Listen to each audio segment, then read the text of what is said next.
Lenders are desperately trying to buy back delinquent mortgages right now, behind the scenes, because defaults are spiking. And if they do not get this under control, they lose, the lenders, the ability to collect fees on these loans. I'm going to explain not only how big of a deal this is, but how big of an opportunity it is for you and for me. You and I always screw that up. I got a story out of Yahoo that I'm going to go over, and I'm going to put it into an easy to digest context for all of us. There is an implosion in the commercial real estate market that I warned about over 2 years ago that is now fully manifesting on Wall Street. It is affecting the insurance premiums on these debts.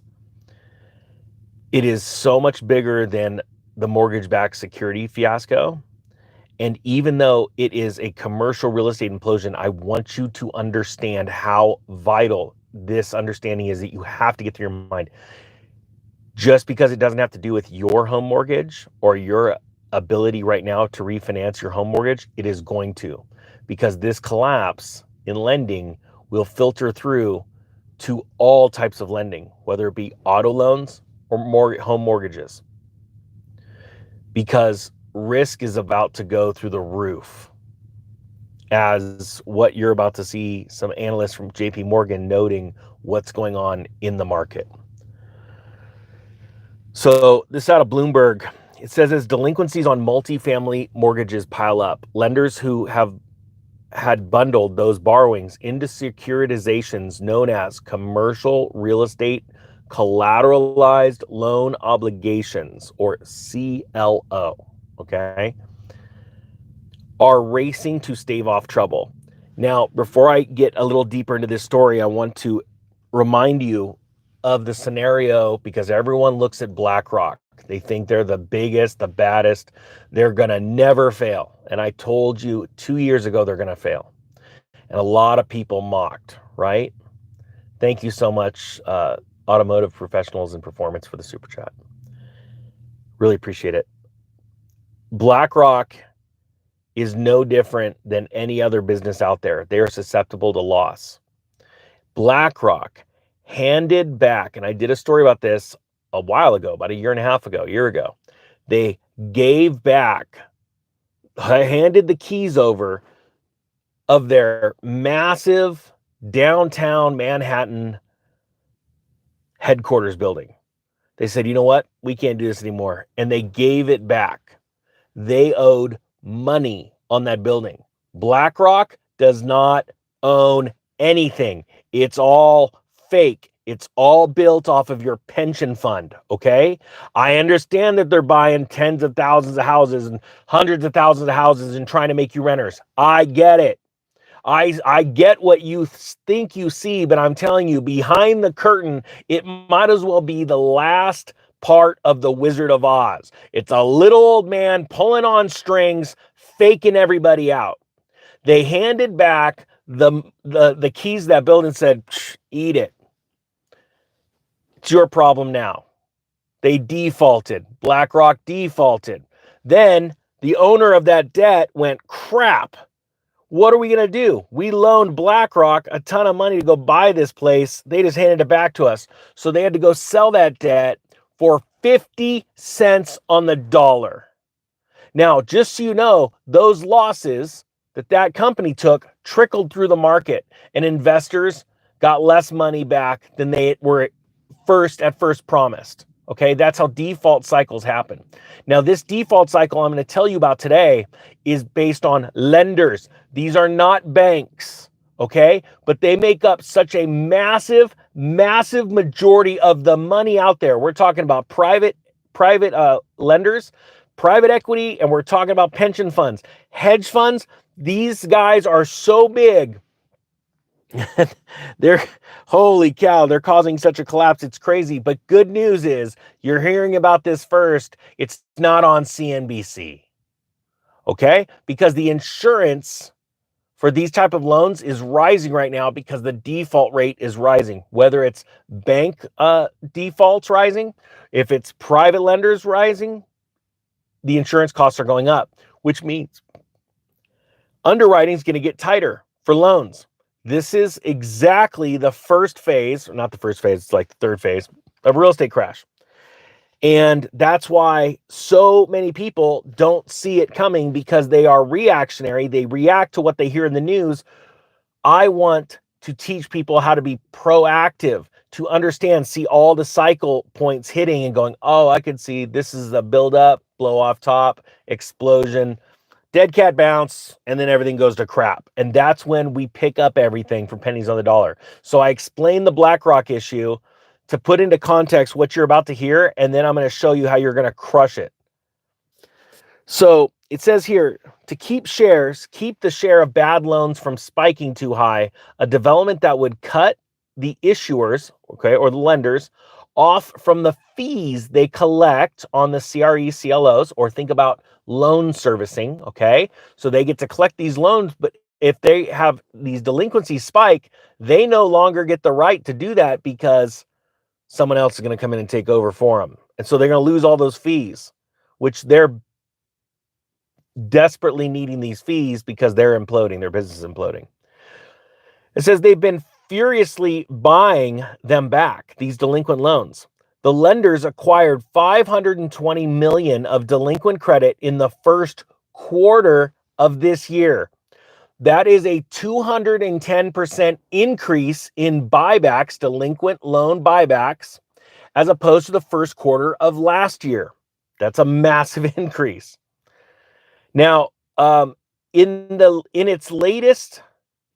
the latest sign of strain among the $79 billion of loan packaged into CRE CLOs, a market which grew in prominence in recent years as Wall Street finance syndicators who bought up apartment complexes with the intention of renovating them and boosting rents.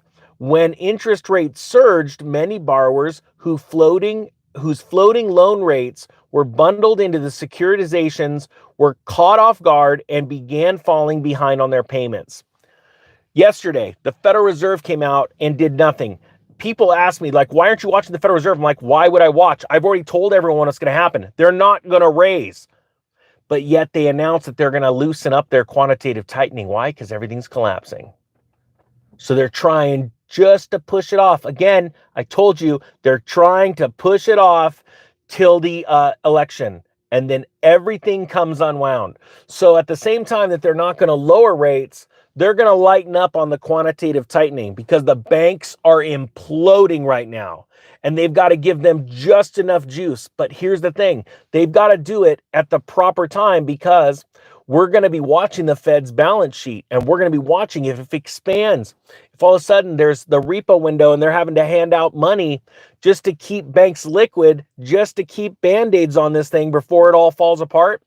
Because when they start to release their data, 30 days later, 60 days, 90 days, when we start to see a pattern of things getting worse, then we go, oh, look, it's not who we voted for this time. It's who's running the country right now and the policies they're putting out. You know, like the sprinkling. Think about this, the sprinkling of debt forgiveness. Even if half the things that Biden says are going to happen, because he's just trying to buy votes, right? But he's not. He's bluffing. Well, if I had the power to do it, I'd give everybody money. That's going to tell a bunch of morons to go vote for him. And they're going to, because they're morons, because they don't understand how the world works. So he's lying to you, right? He's bluffing you. Then they go, okay, we got a little bit through, so we're going to sprinkle it out. Hey, I know somebody personally that makes $600,000 a year that got their loans forgiven because of where they work. And there's ethnic issues. Whoa. What? No. All right. So we're going back to these loans, right? Sorry, I digress. Type 1 if you can understand my frustration and you feel it too. Because that's the sad thing. You can have a world full of people that are uneducated. If you just don't educate people, you can lead them off of a cliff. You can show them shiny, flashy lures, And if they're not educated and they can't think for themselves, because critical thinking is not a skill that's taught in our education system. That's why I can barely make it through high school, me, the ninja, become wealthy early in my 20s, be wealthier than anyone I know, and then treated like a complete moron because I don't pull up in a Ferrari, even though I could buy one back then. But I'm a complete idiot because of the old beater car that I run. But I tell them, well, if you want, oh gosh, people are crazy. But here's the good news. The ninja woke up one day and said, you know what, screw it. I'm going to teach as many people as I can, wake up as many people as I can, because this next crash ain't a joke. Because this one brings out a digital currency. This is no joke, and they're going to get it through. They're gonna get it through. You want to know why? They're gonna put you into such a position where you're hurting and you're scared. You don't know where your next dollar's coming from because you're either getting laid off or your wages aren't going up enough with inflation, and they're gonna hand you just a little bit of dopamine. Probably $10,000 to every citizen free in this account. Just log on with your phone. It's called Fed Now, and the Federal Reserve, for the first time in history, is going to be able to circumvent the U.S. government and put money directly in your pocket. And you know what? Take it. And I'm telling you right now, this is exactly the plan. I've spoken with people at such high levels. It's just crazy. And they said it to me. They're like, you're never going to be able to convince them because they're never going to believe you. But you know how this works. And they're going to give everyone 10 grand. And I'm telling you, take it in a heartbeat. And hopefully everyone that listens to me is so fired up. And if this is firing you up and you know what I'm talking about, type 2, because I want you to not be in debt. I want you to not be scared. I want you to be prepared. I want you to go take it and buy freaking gold, or go buy Bitcoin, or if you owe money to someone still, you use that 10 grand and you pay it off. Now, I'm not telling you this is going to be 10 grand. I don't know what the number, but it is going to be a substantial number because it's a customer acquisition cost. Every company has them, and the Federal Reserve's a private company. And all they know is if they want to get you onto their dole, they just give you something. It's a cost. And you may think that $10,000 is a lot. Trust me, to a money printing scheme, it's nothing. Biden spent more than that. If you gave 10 grand to every citizen, as a matter of fact, can someone do the math on that real quick and type it in the comments below? Google how many American citizens, not the ones that are bailing over the border illegally, attacking our military and stressing out our financial system right now, just the American citizens. Take how many American citizens we have and multiply it by 10,000 and put the number in here right now. And I want to know this number because I would almost bet that it's less money than Biden spent trying to secure those Democratic servers over in the Ukraine. Think about that right now. We have a massive, massive implosion going on in the CRE, CLO industry. It's a big deal. Gosh dang it, I want you to get ready and take advantage of this. It's a big deal. Here, check this out. See this guy, Mr. Norm. See, this is the kind of stuff. These are the kind of morons we're talking about. Let's do this real quick. Scare at him. We have people that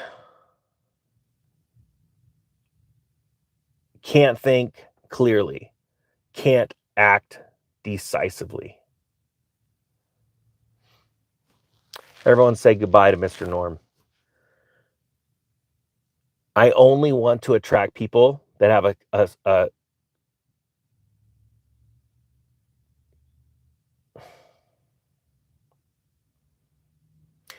you don't have to think clearly. You just need to be humble enough to know that you don't know everything. Every day, I wake up knowing I don't know it all. And honestly, I go to bed sometimes going, why did you say that? You're so stupid. I always fight those thoughts. How many of you people have those thoughts? How many of you have those thoughts? Go to bed, why did I say that? You're so stupid. You're stupid. And I'm always trying to beat myself back from calling myself stupid and beating myself up and having enough grace to deal with the stupid stuff I do. But what I'm trying to do is humble myself, but I'm doing it the wrong way so that I can continue to learn.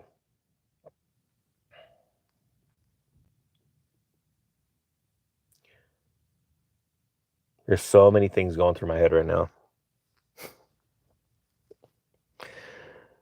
I know this started out as a CLO video and it's about real estate, but it's so much more. All collapses and all booms are based off human emotion. And once you can get your emotions under control, and look at me, I'm not a great example of that. You can really go and crush it in so many different aspects of your life. Emotions control us so much every day. I wish I could tell you I have them under control, but shoot, there's so many things I can't control about myself that I'm constantly trying to control. Once we can get to that point, we're going to absolutely dominate it. And the thing is that the government and the Federal Reserve, and they're very incestuous. Even though the Federal Reserve is not a government entity, they all work for each other, right? It's a big scheme. It's a big money printing scheme. We watch Congress people go and get elected, and a few years later, they're worth tens of millions of dollars. And you're like, wait a minute, that doesn't even make sense because you only make, like $250,000 a year. Well, it's because they're corrupt. And what happens is they turn each other against each other and they get blackmail on them. And they do this kind of stuff on purpose because they have an evil organization. Our country's run by an evil organization. And I do know that there is, what is it called? There is authority that we have as believers. And you know what? Man, I feel like a total. All right, stand by. I would like. Here's cool good news. I got a good news flash for you. You don't need to believe in Jesus Christ for this to work. All right, but I believe in Jesus Christ, and for everyone that does and is willing to do something a little wacky right now, type 5. And those that don't believe in God, totally good. Here's the cool thing. There's a law that was written the same time gravity was created. It's a law on this earth. It's called the power of your tongue, right? We all know that when you speak positively, positive things happen. When you speak negative things sort of happen. So this is what I'm going to do. I'm going to speak something out. And what I want you to do is type I agree or say something in alignment with what I'm talking about, okay? So our country is ruled by evil people with evil intent. All right. They got these special little meetings they go to, and they're always trying to attack people with good morals, good conscience, faith, people that are people of faith. And just so you know, I'm not a preacher and I'm not the best at this, but I do know this, and I know how strong this is. In the name of Jesus Christ, I bind the spirits that are controlling congressmen and congresswomen. I command that spirit to loosen their grip to where their minds can become their own and they can think their own thoughts and start to realize how dirty this system is. I claim in the name of Jesus Christ, the men and women, and I've met some of them, they're part of Ninja Nation, that have this urge to run for office, to stand up right now and start to run, start to act, start to move. I claim this in the name of Yeshua. And I also come into alignment with what God wants, and I declare it over this channel because God, you're the reason why this channel's big, not me. And I thank you for that. And I loose administering angels to cover Washington, to cover Sacramento, to cover New York, and to push the demonic activity out. Now, I will say to everyone that we won't see this in the natural right away, but in the spirit realm, we will see it. Again, I want to thank God for giving me the opportunity to have a YouTube channel and to have a presence on the internet. It's been very stressful. It's been tough, but I just want to give God the glory 100%. And again, I want to remind everyone that's watching this, regardless if you believe in Jesus or not, if you want to help people, if you want to help this world, you need money. Money is a tool. It's not the Lord over you, but you don't feed people with good thoughts. Okay? And the government is not here to help. The government is here to get bigger. It's a self-fulfilling sort of machine. It's out of control and it needs to be stopped. And so The only way that I can see that, there's two ways. First off is prayer, but secondly is that you need to become wealthy. Okay? You actually owe it to your fellow man. If you have a good heart, a good conscience, and you feel that you're striving to be right, which we never will be completely right, you need to become wealthy. Okay? So that you can help people. You watch, if you tithe 10% of $1,000 a month, can you imagine what it's like when you're tithing 10% of $100,000 a month? I want you to comprehend that. And once you get that inside of you, you'll understand how big of a deal it is. Sorry this video went off the rails, but I'm also not sorry. Hope you have an amazing day. The Economic Ninja is out. Oh, last thing. If you wouldn't mind checking out the email list, it would be great. Just in case something happens. You never know. The Economic Ninja is out.